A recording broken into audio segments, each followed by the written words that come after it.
Hello everyone, I'm Janet Lee from 95%. We are culture consultants, and once again, we are here to interview another HR professional on how they are preparing for Ramadan. So this is our Ramadan series. We know that with everyone in lockdown and already it's challenging time for some people, and now that we are going into Ramadan, there may be even more challenges ahead.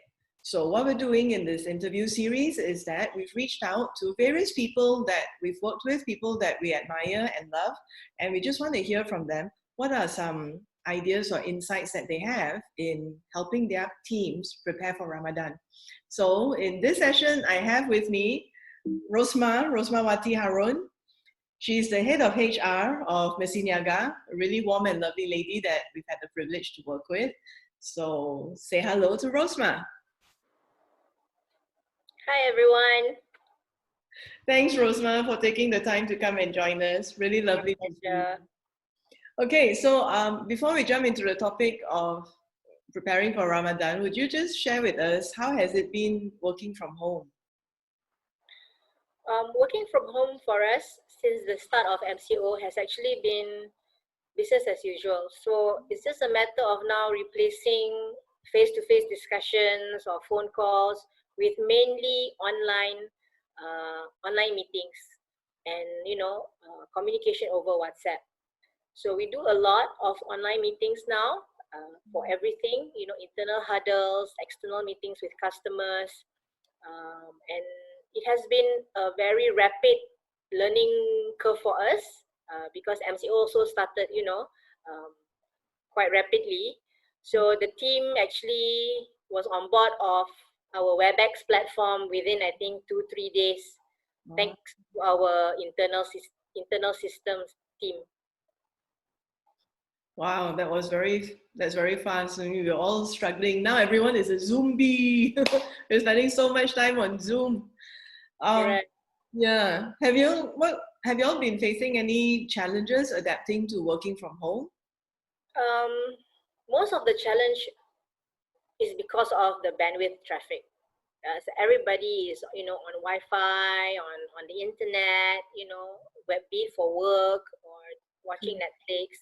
But if anything, I think people miss the face-to-face interaction. So it's not so much a challenge, but an inconvenience. But being able to, adapt to the online meeting culture fast, we were able to, I think, let go of that challenge pretty fast as well. So right now, whether we are meeting so it doesn't matter now that we're not able to meet face to face, because the fact of the matter is that the things that needs to be discussed are still discussed, and we're able to deliver the results that we want even though we're meeting online. Nice. So that's what they say, when there's a will, there's a way. When your intention is clear, you'll find the mechanism for you to get your results. Great that you're practicing that. Okay, so now with Ramadan coming up very soon, do you anticipate that it's gonna be even more of a burden or even more of a challenge to your team? Okay, so a couple of years ago, we actually adopted the 4 disciplines of execution. So it was meant to help us with, with the execution of our strategies. So 3 years down, what has happened is that we have adopted that discipline very, very well. Yeah. So in terms of work performance and deliverable, the 4DX has kept us on our focus and basically on our toes.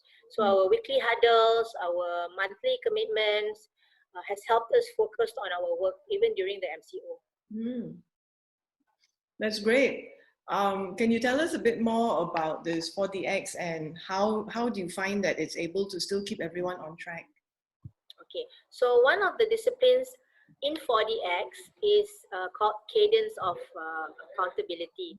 So what we do in Mesiniaga is that every unit or every division would have a weekly huddle. So during the weekly huddle, okay, what everybody does is they would state their commitment for the week. They will state the commitment for next week, as well as declare the results of the commitment that they've made for that week. Yeah. So the commitments that they make must support the measures as well as wildly important goals that has been set for the unit, right? So because it's their own commitment, right, it increases the accountability of completing the task. Yeah. So what I'm hearing is that because they set their own commitments, there's a high level of ownership. And Correct. then also the format itself gives everyone clarity of what exactly needs to be accomplished. Correct. And the regular meetings, the cadence of accountability meetings, that's where everyone does like a check and balance. Correct. Make sure that everyone's on track. Yes. Okay, so with this in place, you seem to be very confident that Ramadan, it would be business as usual. I see that from a company perspective, and that's really admirable. But what about on individual level, on personal level? Do you think that some people are going to find it a bit more challenging? Can I get you to repeat the question again? Because the Wi-Fi lagged for a while, yeah. Sure. So my question was, it sounds like having the 4DX tool is going to keep the company on track, and you're confident that it's going to support you to achieve the same results. But when it comes down to the individual level, are there people in the company that you feel may need a little bit more attention, or may need a bit more support in this time of Ramadan? Okay, so where we do the weekly huddles, yeah, this is where we ask people, apart from them declaring their commitments as well as results for the week's commitment, we also ask, do you guys need any help in terms of delivering your commitments? Okay, so it's not just about you delivering the work that you have committed to do, but we also do a check to see whether do you need any help from your team members or from me, your manager, in order for you to execute the work that you need to do. Do you need us to, help you complete certain documentations? Do you need us for me to go and speak to a manager to get clearance over items that you need? So those things would actually, how would I say, facilitate or help out or smoothen out the work that needs to be delivered. So by right, because we've kept this into practice for a while, I don't see any problems in terms of focus. I mean, if you talk about distractions at home, we do acknowledge that. So again, we don't micromanage to a point of, what time do you come to work, when do you finish. It's just that there's a deadline given, there's a due date given, and you've committed to this, we expect you to deliver, that's all. How you do it, when you do it, whether it's at night when your kids are asleep, it doesn't really matter to us. So instead of micromanaging and trying to police their working hours, you're just focused on, are they meeting the milestones? Correct. Okay. It's hard for you to monitor or police, especially because they're working from home. And being a mother myself, I know there's a lot of distractions, you're working from home, but at the same time, you can't ignore the house. And you can't ignore the kids because they're there, so we need to be able to, give and take a little bit. Yeah. So would you have any advice for companies on how can they support their staff in the month of Ramadan? As with anything or any day or any month, besides even Ramadan, I think it's very important for us to make sure that we maximize our office hours during Ramadan. So, make sure that all the meetings are completed, all the checkpoints are completed before the time that people would need to prepare for the break of fast. Yeah, I think that is very important. You don't want to have meetings running until 7 p.m. I think that's not a just request. So maximize your hours. Okay, make sure that everybody has enough downtime after to prepare whatever they need to prepare. But at the same time, I would advise that the managers also set expectations around being flexible with unexpected circumstances. So if the circumstances needs us to be online at 8 p.m., then make sure that it can be done, and it should not take too long of a time. so that the matter can be resolved immediately and without having to, take up any more time than it should. So it sounds like what you're recommending is there's got to be some give and take on both ways.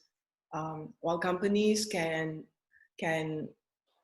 give people the flexibility of choosing the working hours that fit best into their family lifestyle, but people should also understand that the company is a business, and if absolutely necessary to have that call at night, then be open to it. Correct. Because Okay. at the end of the day, we are all employees of a business. So, we need to make sure that things are addressed when they need to be addressed. Otherwise, we're But not doing our job. really, how do people feel about that? Do they feel that it's impinging on their personal time? I would say that for most of our people in Mesiniaga, those who are very well experienced in delivery work, who are liaising with customers, they are more than well versed with the demands of the customers. So, and having said that, they're able to manage the customers' expectations as well. So they know their customers' behavior. So they know when these customers would expect certain things and when they need to be able to respond. So having said that, that's how I think the urgency mode or what needs to be addressed. Yeah. So they're not really, it's not like they're sacrificing for the company, but it's actually for the customer, to serve the customer at the time when they really need it. Correct. Yeah, so I guess that makes work kind of like a calling, and you're there to be in service. So I think this says a lot about the kind of company culture that you have people willing to do that for their customers. That's really nice, Rosmawati. Good job on building the company culture that way. I think the culture, I'm lucky to have come into HR when the culture is such. We have people who care enough about their projects, about their team members, about their customers, to know that this is when I need to strive and get the job done well. And so it's an automatic thing, really. You don't have to basically, like I say, micromanage or tell them, because they care enough about the work. That's wonderful. So I'm lucky that I've come into HR where the culture is already set that way. That's wonderful. Okay, I'll start to wrap it up. Would you have any last words or your own personal message that you would like to share with all the other people who are watching? They could be in a similar position as you, or they could be managers of teams, team leaders. I think more so than ever, we need to be very transparent with our team. Okay, especially during this time, we have to be transparent, and we'll say that although there are uncertainties to the future that is to come, but there's also opportunities.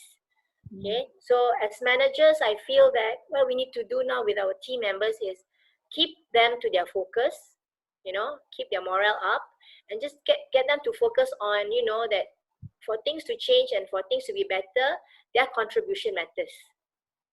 So for them to keep up with their contribution, make sure the job is done and done well, and so if we do that well, there's no reason why we won't be able to come out of this together. Yeah.